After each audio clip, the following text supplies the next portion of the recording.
Accountability in monitoring and evaluation. Hi, welcome to M&D Made Simple. I'm your host, Coach Alexander. I'm really glad that you've joined me today. We're going to be looking at a very interesting topic, accountability in monitoring and evaluation.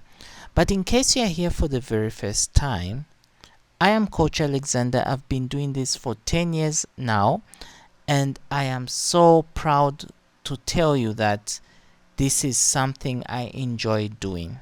Okay, so if you haven't subscribed to this channel yet, please do well to subscribe to it, because on a regular basis I post updates in relation to M&E. Now there's something I wanted to talk about, and I'm sure you're pretty much aware of this. This is the 6 months coaching program. The coaching program gives you the opportunity to be personally coached by myself and other colleagues from time to time. So upon completion, you get a certificate in M&E. You gain access also to 15 Udemy courses in M&E for free. You also get access to assessments in the tests, assignments, and exams. So it's really a wonderful program, and I want you guys to enroll in it in December or January, but I prefer you enroll in December because it is such a wonderful program. There's also the short-term programs on Udemy, how to write an effective research paper. So if you enroll in the 6 months coaching program, you actually gain access to this short course for free. So as usual, this is a long video, but please don't despair, because in the description below there are timestamps which you can take full advantage of, so that you don't want to watch the whole video, but you can just get to certain parts of the video that are key, which are of key interest to you.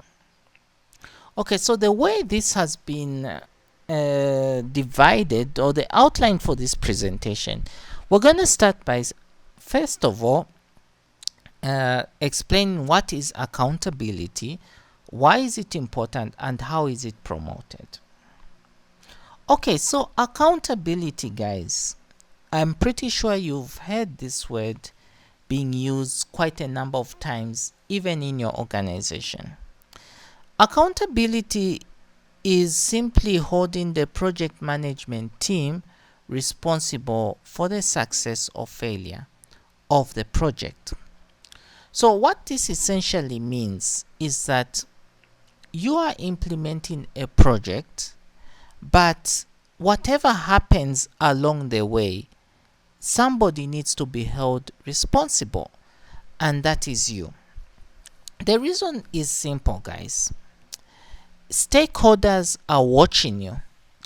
You know, the thing is that if you look around the world, most of these projects are being financed by the donors. Okay, these are donor-aided projects.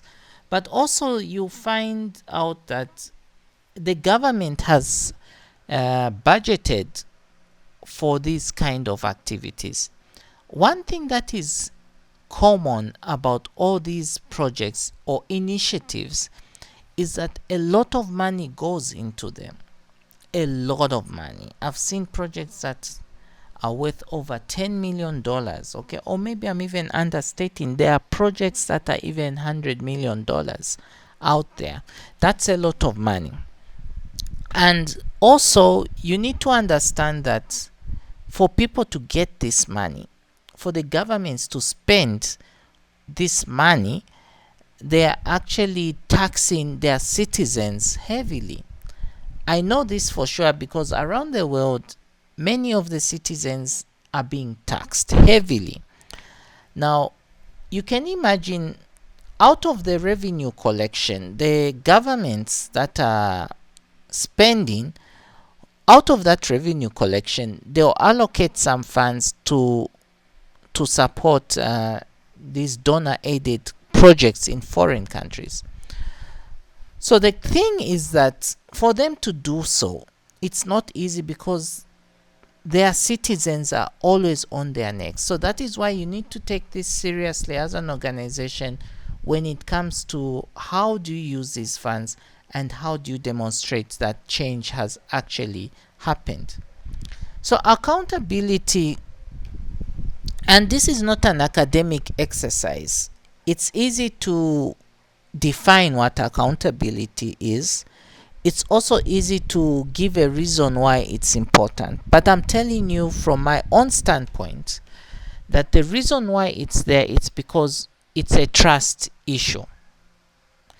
The thing is that we are working with different stakeholders who have different expectations. On top of that, some may have their own reservations based on past experiences. So in order to build trust, you need to be able to tell them that you're doing the right thing. One of the things which have negatively affected project implementation in many parts of the world is the mismanagement of resources.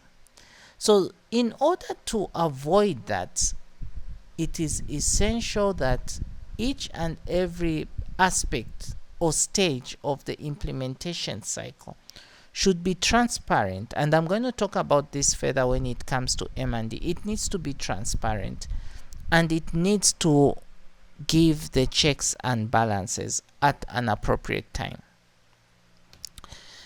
The monitoring and evaluation accountability and learning officer. Now, before I go any further, you might notice that the M&D officer title varies from organization to organization. But I can tell you this, dear friends, that it's one and the same thing. Whether they add the word accountability and learning, it's the same thing, because the M&D officer is primarily responsible for ensuring that the project and the management team is held responsible. And how do they do this? Is by generating those reports. And those are the reports which will show that people are actually delivering on what was outlined in the plan. The process of M&D data collection, analysis, and processing must be transparent, because the reason being is that if you tend to hide what you are doing, or the achievements you are making, or the failures that you're making, this actually contributes to distrust. So in order to cure that, you need to ensure that whatever you're doing is transparent, and it shouldn't raise a lot of eyebrows. Now the question is, how is this accountability promoted? Okay, the accountability is promoted by applying the principles of accountability, especially in documents such as the M&D policy. The M&D policy must be present in every organization around the world. And the reason being is that it's going to standardize the way you do the M&D interventions. Another important thing is to produce quality and timely M&D reports. If your reports are of substandards, your stakeholders will not buy into the information that is being generated. Now, when they don't buy into that, it gives room to doubts. So there is really no harm in investing in quality staff to perform this function of M&D data collection, analysis, and report writing, because when you do this, it's actually building trust, and which translates to accountability. One other important aspect, again, is to embrace both the success and failures of the project. It is really sad that when we fail, we really beat ourselves up, and we get so scared that it might affect our future funding. While it's true that people are impatient. The thing is that failure is all part of life. Even in our personal lives, we've done certain things we regret and we learn from that. So the project, for it to improve, sometimes it's important to allow yourself to fail rather than resist it, because then you won't be able to learn. I like to give the example of the BMW vehicle.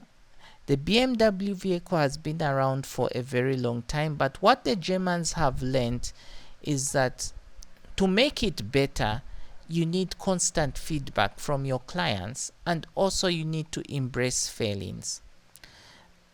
One last thing is that to promote accountability, there should be value for money in the implementation of the project.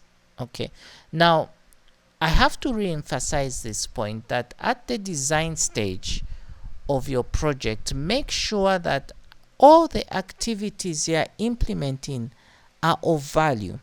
You might be surprised that even when you take a project proposal to some of the donors, they'll quickly approve it without really scrutinizing its contents.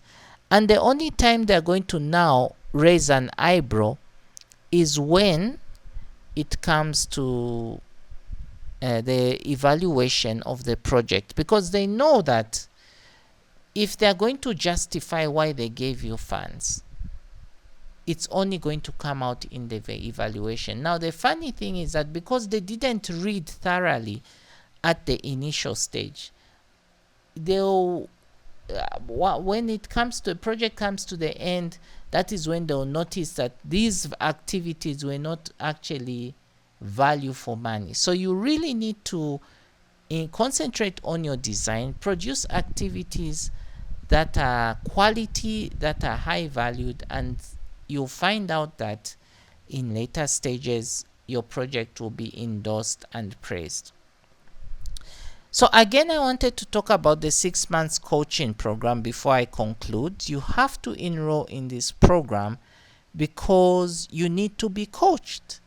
It's not easy to learn by yourself, by reading books. Sometimes it takes time, and I'm a living example. It took a lot of time for me to learn the ropes of M&E, but I'm inviting you for this 6 months coaching program. It comes at a fee, but if it's expensive for you, there's always a way we can work out that aspect so that you derive the maximum benefit.